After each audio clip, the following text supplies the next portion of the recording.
So I myself, Dr. Ragavendran from Sri Chandrasekharendra Saraswati Vishwamahavidyalaya, actually known as Shankara University, and it is situated in Kanchipuram. It is running under the Shankar Mutt, a famous, well-known mutt which is renowned for its activities. And I will start my talk with a famous Tirukkural that எப்பொருள் யார் யார் வாய் கேட்பினும் அப்பொருள் மெய்ப்பொருள் காண்பதறிவு. So its meaning is that whatever may be the source of information, knowledge is to extract and assimilate the truth in it. As we are researchers and belong to science and engineering background, we should not accept any information or data as it is. We have to find the truth in it and then we have to accept it. So my plan of presentation will be like this. So I will try to introduce the basics about what is called the vibrational spectroscopy, which is behind that DFT, density functional theory. Then what are all the experimental techniques required for it and computational methods required. And finally, I will touch some applications where you can use this DFT in your work. So today, density functional theory, DFT, with the help of spectroscopy, it is everywhere in the world. Wherever you go, it may be a hospital or an industry or a supermarket or even a small shop. Everywhere you find the application of a spectroscopy, and now DFT is also coming into play a major role in it. So now, what is density functional theory? It is actually a computational quantum mechanical modeling program. It is a theoretical tool which is used to find the properties of varieties of molecules starting from organic compound to inorganic compound, your crystals, metal organic framework, and polymer, biopolymers, wherever or whatever may be the material you handle with, we can find the density functional theory useful in finding many of the properties of those molecules undertaken.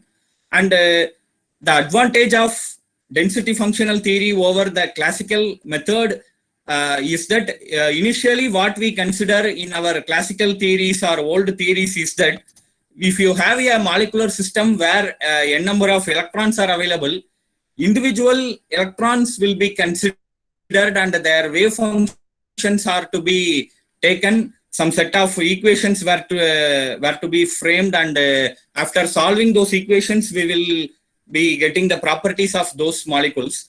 And the advantage of density functional theory here is that instead of considering individual electrons, what they did is electron density has been considered as a whole. If you are familiar with the quantum mechanics, you may remember that if you have a multiple electron system, then psi1, psi2, psi3, like that, individual wave functions will be framed first. Then by solving some set of equations, we will get the properties of those molecules taken. But here in density functional theory, instead of, this is the old theory where individual electrons were considered, and in case of density functional theory, we are considering the electron density as such of the molecule undertaken, and further we will put the molecule under investigation to find its properties. And now the question arises, why we need computation? We have n number of sophisticated experimental techniques already available with us, and now what is the necessity to go with this type of theoretical or computational technique? The answer is we can save time, money, energy, as well as it is environment friendly. If I am trying to start a new experimental technique and if I want to check whether A plus B addition of any two reactant will give my product C or not, actually if you go with your experimental result, definitely you should spend more money in purchasing the chemicals. You should spend weeks of time in doing your experiments, and manpower is utilized there. Also, we are throwing out too much of chemicals into our environment and we are polluting the environment actually. And if the result is positive, it is well and good. If we get a negative result, actually you should repeat the experiment, and several trials has to be done like this. Instead, what one can do is you can go with your computational technique and you can find out, or you can verify the result, whether that you will get your exact product or not. Then after confirming with your computational technique, you can go for your experimental technique, where we can save time, energy, money, as well as we can do it functional theory. So any compound, any type of complexes can be investigated with the help of density functional theory. And in what angle I can investigate my molecule which is undertaken. So you can work with large compounds in order to obtain its properties. Then its stable structure can be obtained.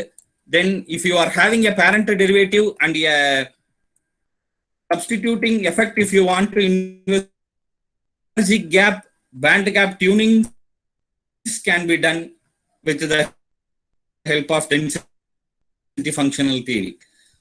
What studies I can do? Energy, how we can LUMO is nothing but highest occupied molecular orbital and lowest unoccupied molecular orbital. Actually, it is nothing but our valence band and the conduction band. HOMO is valence and LUMO is nothing but the conduction band. Then I can do charge analysis. Thermodynamical parameters can be computed out of my computation. And these are other parameters which I can compute electrically, electronically, mechanical properties, optical properties, thermal properties, etc. These are other parameters which I can compute using my density functional theory. Now I will introduce what is called vibrational spectroscopy, which is behind the thinking of density functional theory. When an electromagnetic radiation interacts with the matter, what we get about properties about a molecule is nothing but the study named as spectroscopy. It's a branch of physics. Picture about your molecule, where you think about different computational techniques where only static picture can be delivered.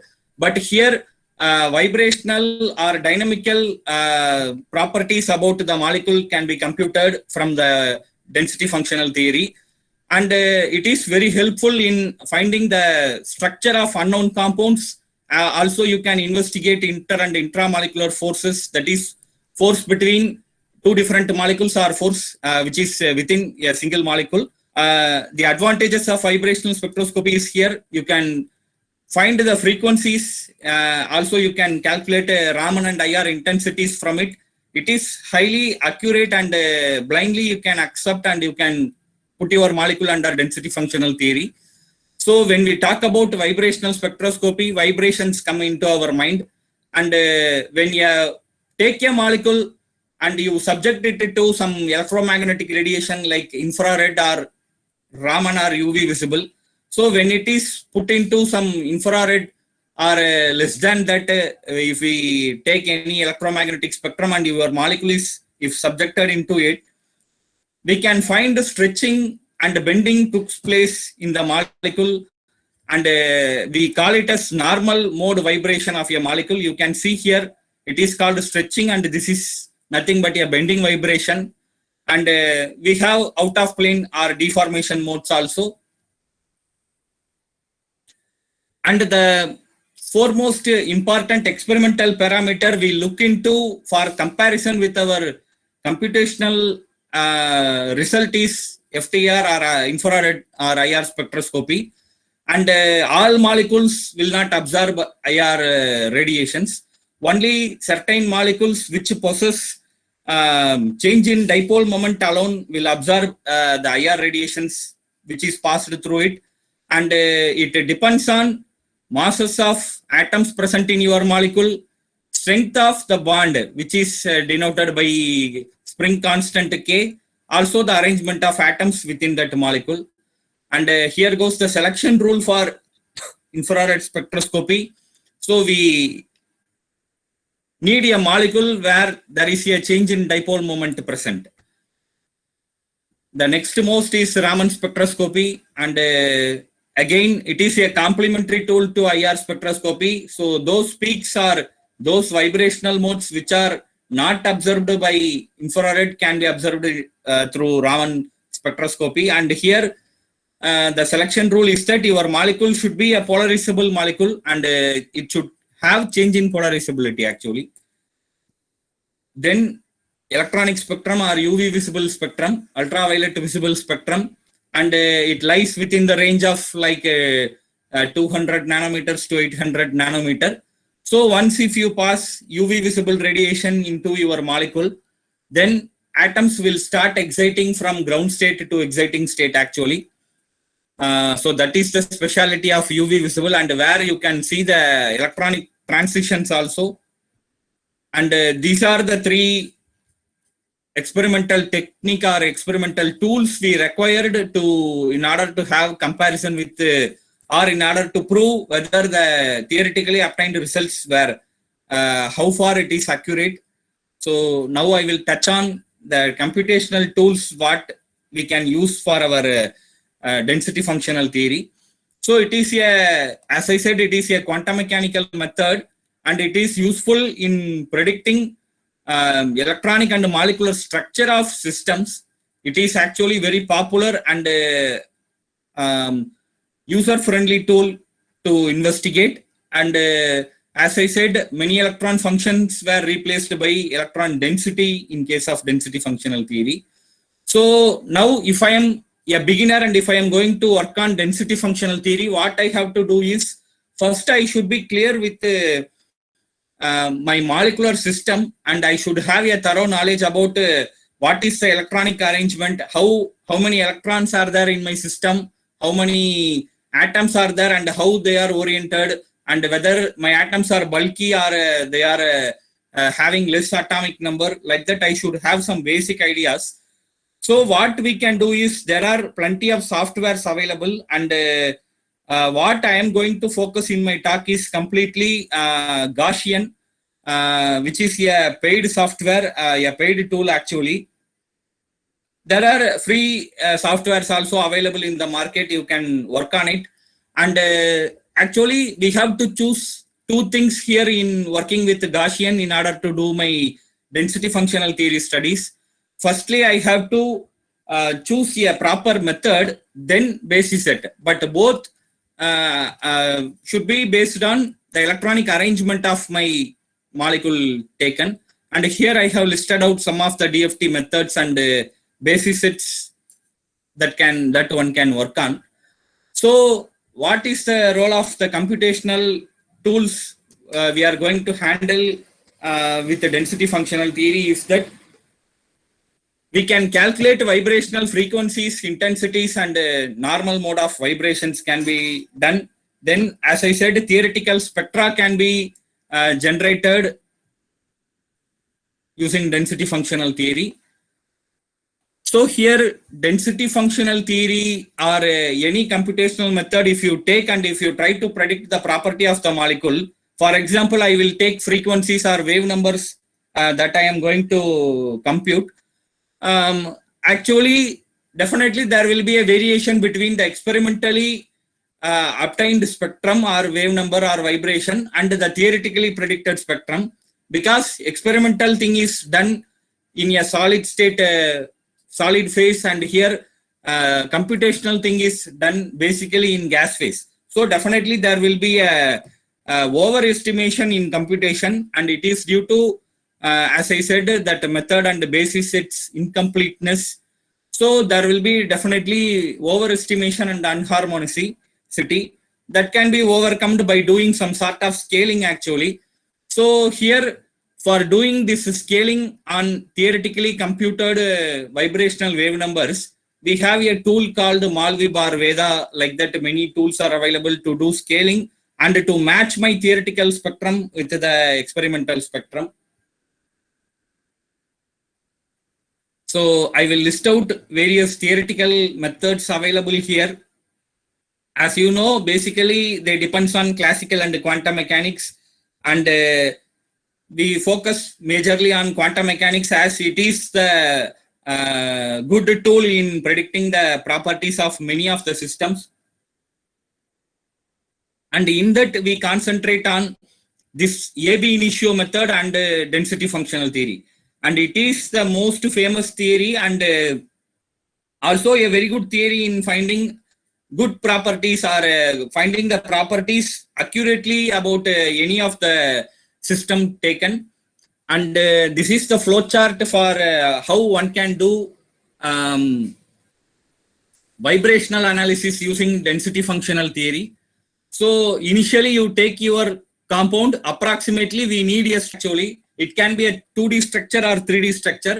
So first I will do the optimization, that is energy minimization. If you take any molecule, it will be definitely having some higher energy. So first it should be reduced it to ground state. Then you can do any computation work on your molecule. We know that if we are very much happy or very much sad, definitely whatever other says, it will not enter our ear. So similarly, non-living things molecules also behaves. So if they are in higher energy state, whatever you try to pull out of it, those informations will be definitely non-accurate measurements. So we have to first do energy minimization or what is called optimization. Then I can do the frequency calculation on it, and further I can put the molecule to simulate spectra and do much more analysis on it, like charge, NBO, etc. And here what I told that Gaussian software package has been shown here. So this Gaussian 09 software is actually a paid software, and now for a parallel version it may cost around 3 lakh rupees like so, and one can get it institutionally and you can try to work on it. And there are many freewares also available even for Windows platform, for Fortran or DOS Linux platforms also available, so you can go through it. So now I hope that Gaussian 16 has also been released 1 year back, and if you are trying to purchase Gaussian, you can go for Gaussian 16, and there will be definitely a viewer accompanying that Gaussian. It is called Gauss View, and now latest Gauss View version available is Gauss View 06. It is available, and see here I am doing density functional theory calculation, so DFT, and see the B3 LYP letters. It indicates some methodology. It is a method available, DFT method available in Gaussian package. B3 P86, it is also another method available. Like that, there are n number of methods available, and remember once again, it depends on what is my atomic structure or what is the atomic composition of my molecule. Also, we have basis sets here. Once again, it depends on atomic structure of my molecule. So based on how many atoms present and how bulky my atom is, I can choose a method available from the list of Gaussian's DFT method. Accordingly, I can choose some basis set also. And the basis sets are mainly designed to introduce polarization functions. You may know about D. We have orbitals like sp, df, etc. So I can add many number of orbitals into my calculation according to bulkiness of my atomic system taken. And Gaussian is mainly used to do these kind of analysis, followed by Malvib. As I mentioned, it is a Fortran programming, and taking output from Gaussian, we will try to make vibrational assignments using this software package. And what we get from that Malvib is potential energy distribution. That is, if I am having a wave number, for example, 3049 centimeter inverse, my Malvib will tell you what kind of vibration is available for that 3049. Definitely it will be a CH stretching if it is an organic compound. So like that, we will get distributions from that Malvib package. Then Simira is a small utility, once again available for that Gaussian for this Malvib package. And I can theoretically simulate my spectrum from the Malvib output using this Simira utility. Then NVO 5.0 is a software which is inbuilt in that Gaussian, and it can be used to find natural bond orbital analysis. That is, it will tell what many reactions made your compound so stable. Like it will tell you what are all the acceptor and donor atoms or pair of atoms available in your system. Then plotting softwares can be used. This Veda is alternate to that Malib. It will also give you potential energy distribution. Now I will touch some examples. I will show some molecules where I worked on different environments, and I will not make you bore by telling so many facts. I can give you some idea like how you can think of different type of or variety of works that can be worked with a small atom itself. Actually, now many researchers, they are thinking about big or giant molecules to be worked with, but actually there are too many secrets available with a molecule consists of 3 or 4 atoms, and many wonders can be done with the small atom. Don't think whether your atom is small or big. You think in a scientific way that what can be done with that atom, and what are all properties which is unknown can be pulled out by you from that atom or molecule, like so. So here I have listed some 5 or 6, and I will show some other examples also. So actually in that first we have investigated the effect of substituent from parent compound, which is 1-naphthol. In the second, we have taken actually 2 different type of dihydroxyacetophenones with substituents in different positions. Actually here we compared hydrogen bonded environment with a non-hydrogen bonded environment. And in case of that 2-methoxybenzyl chloride, we have taken 2 different rotational isomers, and we have identified which is the stable isomer. Then large compound has been taken and investigated. Then we actually brought the energy gap down, and we made a non-conducting material into a semiconducting material with our theoretical predictions. And I will touch one by one, and major results I will highlight, and I will come to the conclusion. So in the case of 2-nitroso-1-naphthol, our major aim is to find its stability. The second major aim is to find the effect of substitution into the parent compound. Sorry. These are all the experimental tools handled, and these are all the computational tools we have used in the work. And this is the work model of our compound. You can see this diagram, which is called 2-nitroso-1-naphthol. Actually, you can see a nitroso group here, which is NO, and this is naphthol's part, which is a hydroxy group. OH is present here, and NO is present here actually. So here, first we have assumed 4 different conformers for the same compound. By orienting OH and NO in different manners, you can see the diagrams here. OH and NO are in different positions. So we actually first found there can be 4 different conformers first. Then we took all 4 into DFT optimization using proper method and basis set. We found this is the most stable structure for that compound. Then we have not stopped with it. We have further taken that 4 conformers into a PES scan analysis, which is called potential energy surface scan analysis.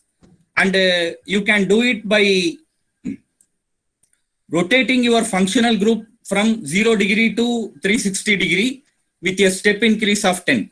To be clear, I will keep my hydroxy as it is. I will rotate only the nitroso group from 360 to 360 degrees, and I will try to find which is the stable one. Then I will fix nitroso stable. I will rotate my hydroxy. So this is called a potential energy surface scan. So the potential energy surface scan analysis also resulted in a same structure. So we confirmed the structure twice, and we have done other investigations on it. So these are the 4 different conformers identified, and this is the most stable one. And actually we also observed that there is a hydrogen bond between this CH and the oxygen of nitroso group. So you can see the energy calculations from density functional theory. So this conformer was found to be the most stable conformer. See this diagram. This is the potential energy surface scan curve. See here, we have rotated the molecule or the functional group from 0 to 360 degrees. And exactly at this 170, we got the stable conformer. You can see energy is very minimum at this point. Actually, I want to show some videos like how a molecule is rotated and how PS scan can be done. You can see the nitroso group rotating actually. So see, you can see the hydroxy is fixed and only the nitroso is rotated. Similarly, you can fix nitroso group and you can rotate your hydroxy group also.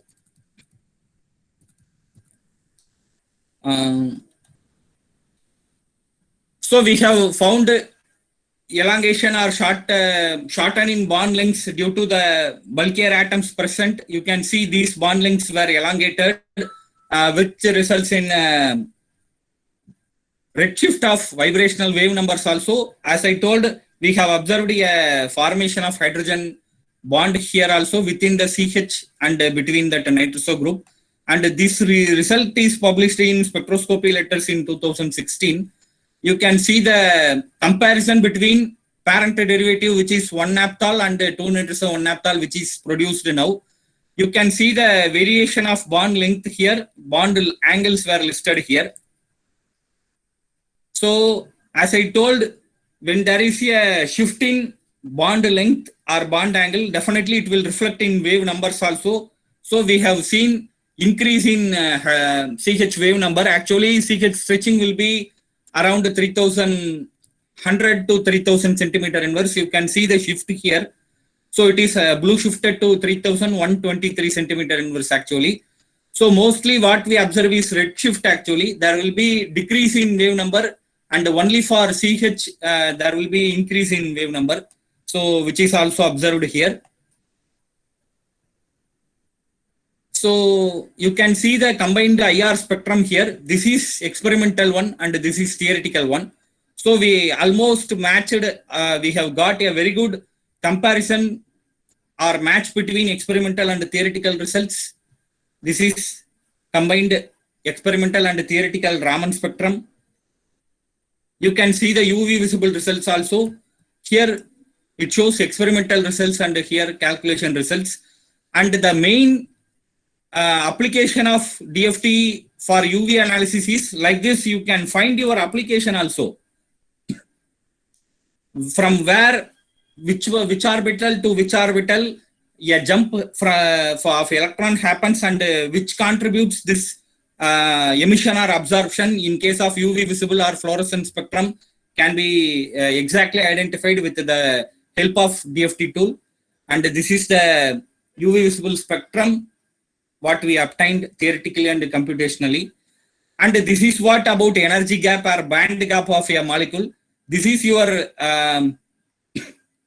valence band or HOMO orbital, and this is your conduction band or LUMO orbital. You can see which or what part of your molecule is acting as donor and what part of your molecule is acting as acceptor. And charge is getting transferred, and we have found the energy gap of this molecule as 3.27 eV. And if I want to make it into some application, I can think of adding some substituent further, and I can try to reduce or I can increase the energy gap, which can be computationally done before getting into the web lab details. And this is the natural bond orbital analysis. As I told you, see, donors were listed here and acceptors were listed here. So charge transfer from this orbital into these orbitals similarly produced stability to the molecule, and these are the amount of energy transferred from bond to bond. I will go into the second example. So here we have taken two different dihydroxyacetophenones. One is substituted in positions 2 and 6, and in the second 3 and 5. Actually, the aim of this study is to compare both the acetophenones and we want to investigate whether any hydrogen bonds are present and what is the reason for the stability of these two molecules. So this is the workflow. Actually, see the compound here. It is 2,6-dihydroxyacetophenone. This is acetophenone group, and see the position here 2 and 6. In positions 2 and 6, OH hydroxy is actually substituted. So first we identified 4 different conformers for 2,6. Similarly, 4 different conformers for 3,5, which is not shown here. So first, by choosing proper method and basis set, we did DFT optimization. Then we identified this is the most stable one. We have not stopped. Further, we want to confirm it. So we did 2D scan, what is called potential energy scan analysis. And 2 different scans were done here as shown here. First 2D scan is done by rotating one hydroxy group, this hydroxy group actually. And the second 2D scan is done by rotating this hydroxy group alone. And we have got the results. Both the results further confirmed this is the most stable structure. And as a third verification, we did a 3D scan actually. It is also a PES scan where we rotate both the hydroxy. For example, and to make it clear, first I will keep this hydroxy in a position. I will rotate this to 360. I will move it to 10 degrees. Again, this 360. I will move it further 10, 0 to 360. Like that, some 1,850 scans will be done. So again, that 3D scan also resulted in same conformer. So we have confirmed the structure and we took it for further investigation. You can see these are the 4 conformers of 2,6-dihydroxyacetophenone, and this is found to be the most stable one. And similarly, this is 3,5, and this is found to be the most stable one. These are the energy values, and the highlighted values represents the most stable geometry. And this is the result from PES. These are 2D scans, and this is 3D scan. All 4 scans together result in a same result. This is for the second molecule, which is 3,5-dihydroxyacetophenone. And again, I will show you the 3D scan result here. Actually, you can see one is fixed and one is moving.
So like this, actually, this hydroxy can be fixed and you can move this hydroxy also. So this is how 3D scans can be done. This is the combined FTIR spectrum. Actually, here we did 3 types of scaling. These 3 are theoretical results, and this is the experimental spectrum. This is without any scaling. As such, what output we are getting, you can see the deviation is more. Then we can do uniform scaling, a type of scaling which can be done with that Malvib software. Then further, this is called selective scaling, and you can see the match. So error is less than 10, which is universally acceptable. And this is the Raman spectra combined. And this result is actually published in Journal of Molecular Structure. And the actually a surprise to us is that after the submission of paper, we received the reviewers comments actually from 4 reviewers in 6 days, and after revision the paper has been accepted for publication within 21 days. Actually we ourselves we surprised to see it. And this is for the second molecule, combined IR and combined Raman.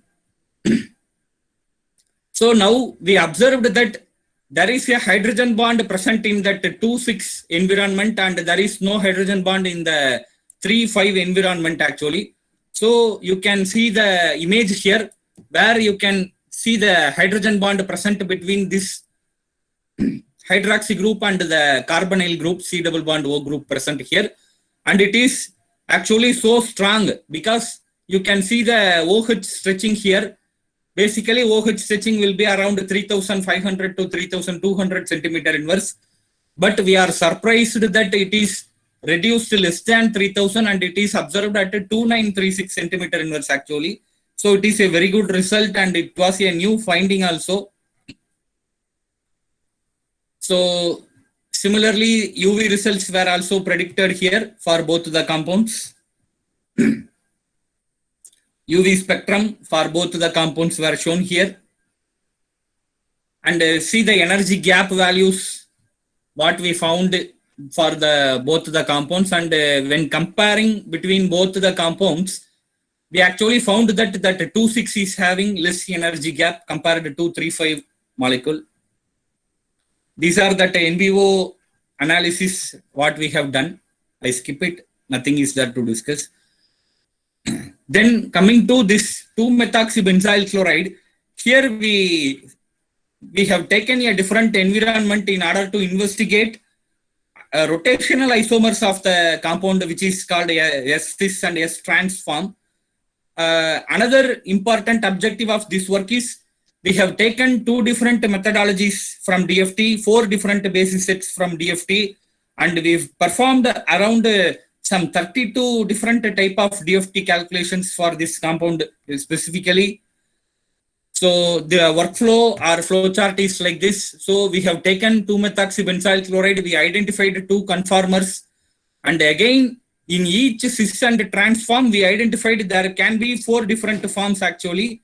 So we have chosen 2 method, 4 basis set, 32 calculations were done, and we found these are the most stable structure of cis and trans form actually. And this methodology and this basis set was found to be giving most accurate results actually. These are the 4 different conformers of cis form, and this is the most stable one, where you can see chlorine is left, oxygen is right, and this methoxy is facing downwards actually. And this is for the trans conformer. You can see the result from different type of DFT calculations done. And this is actually published in Journal of Vibrational Spectroscopy, and which is a imagination or dream for every researcher who is working in the field of vibrational spectroscopy. Fortunately, I got 1 paper out of that journal. These are scan results for both cis and trans. And we have identified the most stable geometry for both the cis and trans forms, and we have compared the results with benzyl chloride also, and we proved that our results from DFT studies is most accurate. And you can see the comparative IR spectra, similarly comparative Raman spectra, and here the deviation is much less, and we have almost correlated every experimental peak with the every theoretical peak we have obtained. And similarly, we found the orbital transitions and theoretical UV calculation was done. We have found the energy gap for both compounds also, and cis is found to possess less energy compared to trans form. Actually, here results of donor-acceptor interactions were shown, and we found that major contributions are from lone pair also. Lone pair of electronegative atoms have contributed a lot to the stability of the molecule. Then this is an attempt in case of this diphenyl carboxide. We tried to took a system large system where two rings at the corner and a linear chain connecting those rings actually. And we tried to explore all the parameters. We found some hydrogen bond presence and it altered the molecular geometries, bond length and angles actually. So this is diphenyl carbazide. You can see a linear chain in between both the rings actually.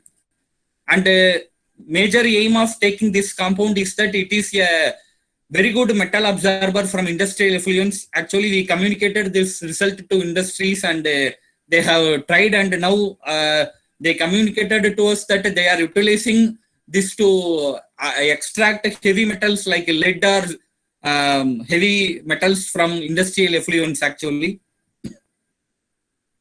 So some of the results were shown here. So again, comparative IR, comparative Raman spectra.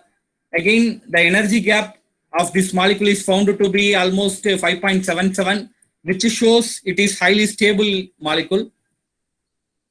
Again, acceptor donor interactions also were done. And here, this is the most interesting compound where we worked actually. So we took cinnamaldehyde and we synthesized this cinnamolidine acetone by single step aldol type condensation reaction actually. And here we brought cinnamaldehyde, which is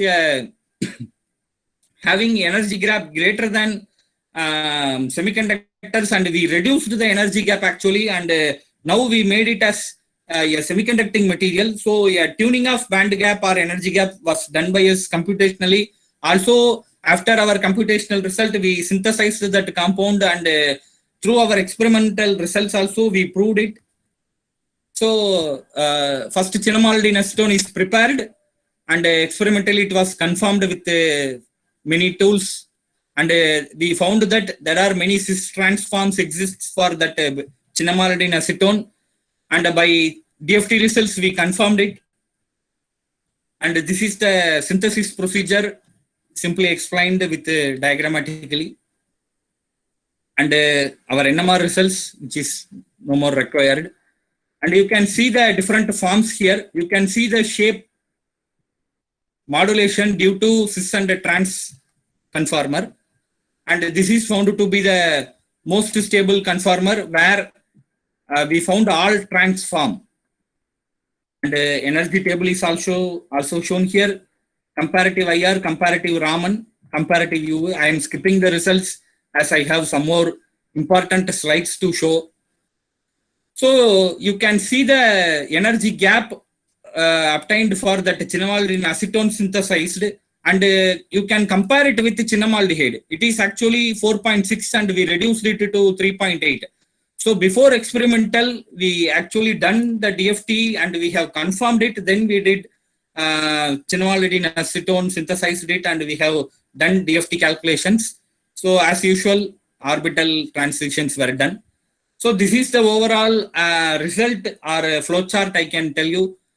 So we have taken cinnamaldehyde, which is non-conducting material, and we have tuned its band gap and we transformed it into a semiconducting material. Further, it was actually further reduced by undergoing refinement actually. And these results were published in Journal of Molecular Structure. Now I will quickly touch other applications of DFT in 10 more minutes and I will wind up.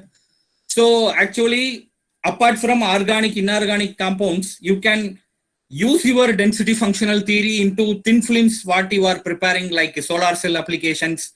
You can extract any number of electrical properties out of it, and you can predict theoretical or thermodynamical properties of your molecule, and even you can do wonders with the temperature variation also. You can start working with the variation of temperature from 0 to even 1000, 1500 degrees. You can predict your properties at room temperature also. So like that, we worked on some thin films also. We found all applications. It is published with Material Science and Semiconductor Processing Journal. And we worked on some biologically important compounds also. And as you see here, some of the illegal drugs which is used in some North Africa, like that, we have chosen or identified some 9 illegal drugs which is available in market, and we have predicted their hazardness as well as preventive measures were given to the government actually through our DFT work. I am happy to share that. And like this, we can do molecular docking as well as molecular modeling activities. And you may know that during this COVID pandemic, many researchers were involved in doing much more simulations in identifying a proper drug which can kill that coronavirus actually, like for which once again your DFT modeling or molecular modeling may help you. And this result is published in Bioorganic Chemistry Journal, having impact factor 3.84 or so. And you can see the results from molecular docking. This is your protein, and what is zoomed here is your ligand or your molecule which is taken. These are some of the pictures from the molecular dynamical simulations what we have done. So other images are from molecular dynamic simulation. So again, these are varieties of results one can get from your docking or simulation results. Another application of DFT is on crystals. Whether you are working with polycrystalline materials or single crystals, definitely DFT will help you in predicting varieties of molecules or molecular properties like polarizability, hyperpolarizability studies can be done. Then I can subject my molecule into electric field, and I can, by applying varieties of electric fields, I can study the properties of molecules. And this is one of the fascinating field where everyone is focusing on crystallography, and same DFT can be utilized. And this is actually called electrostatic potential map. So how your molecule is reacting to electric field is shown here. These things can be predicted with the help of DFT. Another single crystal system where DFT is used. You can form a chain or you can frame unit crystals also. We know the crystal types. So you can model your material and you can subject it to DFT. You can predict properties. This is one of the interesting finding which we recently found, and it is actually called steric map, where you have a metal substituted into your metal, and if it is a heavy metal, what is the impact of that metal into your system can be easily done using some simulation. DFT studies can be used. And here actually you can see aluminum is substituted in some organic environment, and actually these type of steric maps can be generated actually, and it will tell you how is your metal interacting with your molecule, and whether your entire molecule is getting compressed, and how far the compression is within the molecule. Those things can be easily predicted. And see here, for this metal compound without metal, we have predicted maps. With metal, we have predicted. Putting it into a big cyclodextrin rings, we have predicted. And actually, this is an important result which will tell you where your molecule is completely inactive after the metal substituent, and where what are all the regions now your molecule will be further interacting when it is subjected into further product making or something. So those results we will get. These are some of the results from steric map calculation, and you can see here it will tell you where what is the effect of that metal in your material in all 4 directions: southwest, northwest, northeast, and southeast. So this is the free volume, this is the buried volume, and this is the total volume available. So from this result, you can conclude what are all active sites after the metal substituent, what are all inactive sites further with the metal substituent. Then other applications of density functional theory with the help of spectroscopy. So this is PL. Actually, with the help of Raman spectroscopy and DFT, we can find whether it is pure or a fraudulent one. So actually with the peaks simulated, we can find out. Then material which is ivory or plastic can be done. So next, this is actually a Wingland map, a famous map, and there are many pirated maps coming into the society. So it can be obtained with the help of spectroscopy and DFT. Then we now have a fascinating field called targeted drug delivery. For example, if a person is suffering from cancer, instead of delivering a drug into his body and creating side effects in unnecessary parts of the body, now we got targeted delivery systems. So the area where he is suffering from can be identified, and the proteins related to that area can be identified. Then a drug will be targeted to that part, and directly the drug will go and first stick onto it. Then the drug will be released only in that specific area, so that more side effects can be avoided. Some sort of docking is shown here. Again, docking results. So for a researcher or for a student who belongs to science or engineering community, so this is the first teacher, learning from nature. Nature is our best teacher, and whatever may be the problem you face, just go out, look into nature. Definitely you will get hundreds of results from nature. And I strongly believe that nature is the best teacher for anyone. And this I am showing as from where we are getting ideas to work on, and where you can also look into it. So see here, lotus leaves. So we know hydrophobic, hydrophilic natures. So from that we are preparing self-cleaning substrates.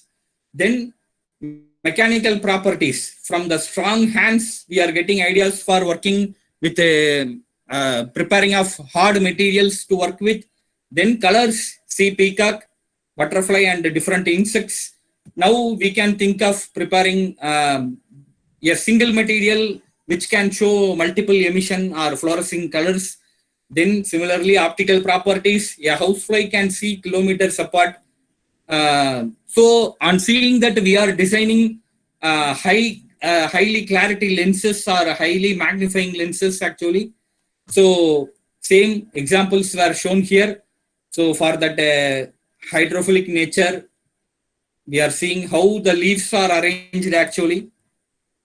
And mosquito, we all know how mosquito bites. And seeing this, we can also make a needle of even micro or nano size, and we can use it for a variety of applications. We are learning from nature. And multi-layer reflectors were developed by seeing these insects, which are very small. Sometimes they may be very, very small, like it may be in micro level, but they are having colors, different colors in each of their parts, maybe 100 or more, even some insects. So seeing those things, we are developing multi-layer reflectors for applications. Then housefly, so it can see a wide angle to a very wide angle, even 270 degrees it can see. And seeing that, we are developing now invigilating cameras can be were developed only based on these ideas. So how a fish is swimming, and see the peacock. So in order to create a hole, there should be particular angle targeted, and with a hard nose, it has to break everything. Then coming to thermal insulation, we have natural insulation, wares available. Seeing them, we can develop our own materials targeted. Then actually see the bird during its landing approach. So both wings will be opened up, and to some wide angle also. So instead of single wing aeroplanes, if there are two wing aeroplanes developed, actually it will be very much helpful in avoiding landing crashes. And we can increase the speed, where maglev trains were developed in alternate to bullet trains. So this is how aeroplanes feathers were rearranged now. Then again a biomimetic design actually here. So seeing that we have now designed robots which can climb walls, it can walk on the terrace also.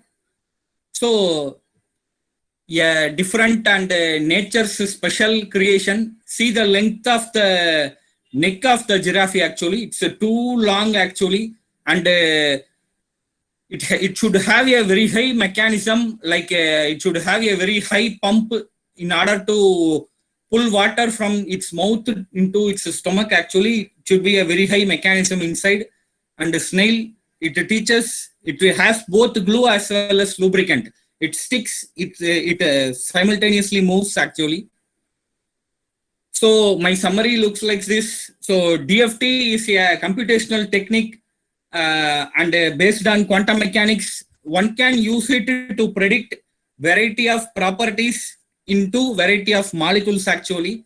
So many kind of investigations can be done taking any molecule, whatever may be the nature of your molecule. It can be put together, even it can be a plant extract, but it has to be done chromatography, and you should identify the structure of the compound actually. So what we need in order to start with density functional theory calculations using softwares is just a structure 2D or 3D we require. So I acknowledge my research collaborators, especially I thank our Honorable Vice Chancellor of University of Kerala, Professor Magadevan Pillai sir. He taught me a lot. He introduced me to Department of Optoelectronics. He taught a lot and nothing to express with small words. So I will conclude by showing some small slides actually, interesting slides to look into it by to make you cheers actually. So how a researcher or a scientific oriented student look into the environment actually. So see here, instead of helmet, what he is wearing. So just a researcher, a highly motivated and completely involved researcher may think like this. So different picture just to illustrate a researcher's mind. So another view from researcher. So a small imagination by a researcher. So again, a researcher's view. They will not design graphical abstracts scientifically. They will think in an innovative way too. So Indian air class. So just for imagination. So riding to school, imagination by a researcher. So finally, another funny image for a researcher's view. So I thank you one and all very much for your patience listening, and I once again thank the university authorities, especially Department of Optoelectronics